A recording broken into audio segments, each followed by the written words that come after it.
One thing I realized about becoming sober, which I don't have an alcohol problem, I never had an alcohol problem, but I decided to quit drinking alcohol. It's like month 2 or 3, I can't even remember, I haven't really been keeping track. I think my last drink was in July, like early-ish July, but I have been shoving down my emotions for years. You know, I do the after work couple drinks to unwind, and I haven't really felt the need to do that, but I did not realize how much hurt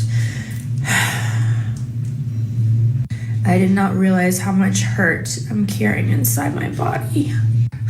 I know I need this, like to just be able to cry it out, but frick, pain sucks. This is not a sober person right here. Supposed to be very exposed when she's going out. I respect my man. I don't do that because if I go out dressed a certain way, I know I'm looking for some kind of attention that I'm not looking for. I'm committed to him and only him. I don't do that. Based as fuck. Post this online and get millions of views, bro? What are you gonna get millions of views about? Me blaming your whole life? What is this, bro? You wanna get millions of views, why don't you turn to God? Go get millions of views doing that. What do you want to do? Who said I don't believe in God? Sure, bro. Yeah, do it.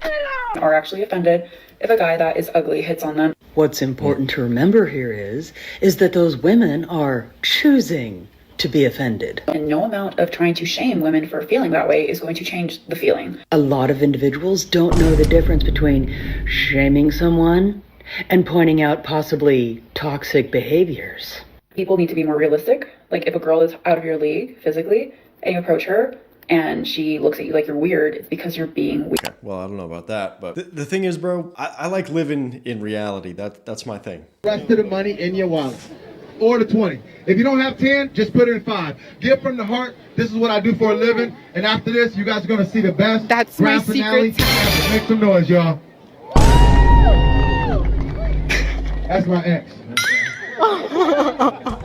There's a kid right next to her. You degenerate. Dude, that's vile behavior. What? Share with you this rule I have in dating that I've had since high school. I think it's so funny. My friend, the hill test. So the hill test is basically whether or not you feel a man could confidently carry you up a hill. This is what I mean by we are just supportingly, openly misogynistic videos. Excuse me while I carry this box. All right, my box mission has been completed onto the video. In a different scenario, I think it's quite ironic that you put it on the guy like, oh, I wonder if this guy's worthy of being my husband. Can he carry me up a hill? Ma'am, are you able to be carried up a hill? What if we ask that? It's kind of unfair that you're going to say like, oh, this guy can't be my husband if you're like 285 pounds. I just think it's a little unfair. But even regardless of that whole point, like, how does that determine if you're supposed to marry this person? Imagine how misogynistic it would have sounded if like a guy came on the internet being like, guys, I have this casserole test where, you know, I make her make me a casserole. And if that thing doesn't come out, you know, piping hot, then, you know, that girl's not my wife. It's always this kind of shit, bro. It's always the double standards. There is a difference between a good man and the right man. Okay. After being with my fiance for almost 6 years and recently getting engaged, I feel like I finally understand the difference between a good man and the right man. So let's get to it.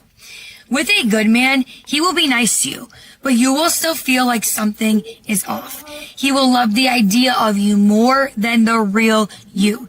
He gets uncomfortable and he avoids hard conversations. He gets uncomfortable with your growth, or he has no drive to grow and change at all. But the right man will choose you every single day, not just when it's easy. He will know every version of you and love every version of you, not just... No, bro, we're just not listening to this. We're just not listening to some, like, lovey-dovey romantic bullshit. Would you rather cross paths with a random man or a random bear on a hike? Random. Still going on. Starting with you, chair one. Okay, I can outclimb a bear. I'm gonna choose the bear simply because I have a higher survival rate with a bear. Why do you think that? I can climb like a motherfucker. But you know bears can climb.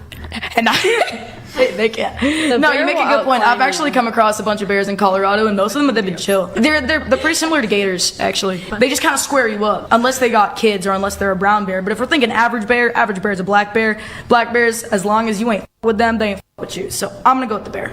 And you picked bear because why? You think the random man is more of a threat? It depends. If both of them had a threatening demeanor, I think I could outrun a bear before I could outrun a man.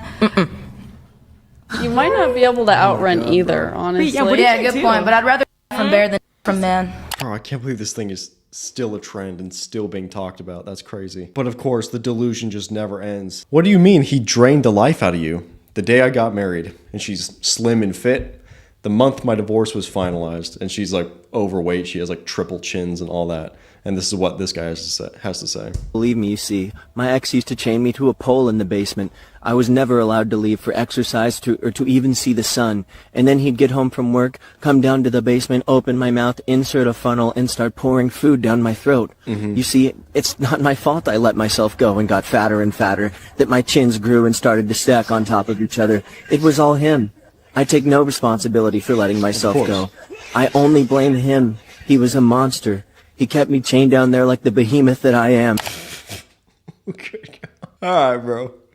Didn't have to do him that hard, man. How much would it suck if you went to approach your husband and you were thinking, oh my God, he looks so hot and I miss him so much and I just want to be close to him, and you started to kiss him, right? And you're like approaching him and he looks at you with disgust and his body changes. Like, you could have just been having a normal conversation, but all of a sudden he's just like, no thank you. Okay. I would be like, am I fat? Like, what's wrong with me? Like, oh my God, my husband, is he cheating on me? Like all of these terrible feelings would go through my body. I can't tell you how many times I did this to my husband, my poor husband. I would reject him over and over and over again. He would shut down, he would isolate because, gosh, like, that's the worst feeling, right? Yep. I'd be wondering, why are you not leading our family? Like, what's wrong? Like, am I not worth fighting for? But my actions were saying, like, you aren't worthy and you aren't enough. When I changed and decided to change my heart and start forgiving and working on the deeper stuff, like things that I was holding in here when I would hold out, and I needed to talk to him about that. I needed to heal in those areas, but I also needed to be intimate and show him that I desire him and that I care about him and that there's so many good things about him. And I had to start complimenting him and just being a person that he loved to be around. When I became that person and when I desired him and showed him that I just thought he was the hottest thing in the world, he started to move mountains. He started reading more marriage books, and he started to change in ways that I just never even thought was possible. Great. Fantastic. W wifey. There we go.